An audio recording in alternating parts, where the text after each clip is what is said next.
വിനയ അജ്ജിപ്പോൾ വിഷമിച്ചിട്ട് കാര്യമൊന്നുമില്ല. ഇതൊക്കെ ആദ്യം നോക്കണ്ടായിരുന്നു കേട്ടോ. എങ്ങനെ വിഷമിക്കായിരിക്കും?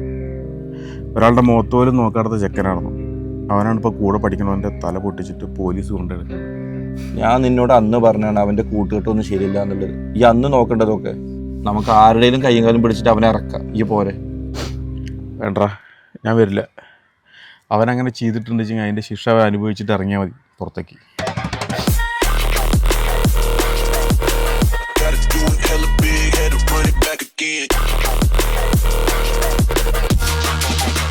അതേപോലെ നല്ല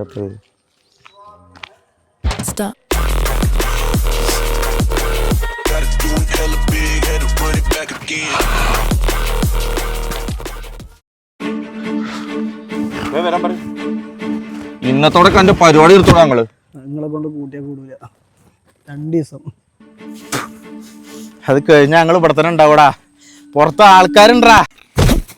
എടാ, നീയൊക്കെ പുറത്തിറങ്ങിയാലും ഞങ്ങൾ നാട്ടുകാർ ഇവിടെ ഉണ്ടാവും. ഞങ്ങളുടെയൊക്കെ നാട് നന്നാക്കാനേ ഞങ്ങൾക്ക് അറിയാം കേട്ടോടാ. ജനങ്ങൾ വിചാരിച്ചാലേ നിർത്താൻ പറ്റാത്ത ഒന്നും ഈ ലോകത്തില്ല. നീയൊക്കെ സൂക്ഷിച്ചടാ.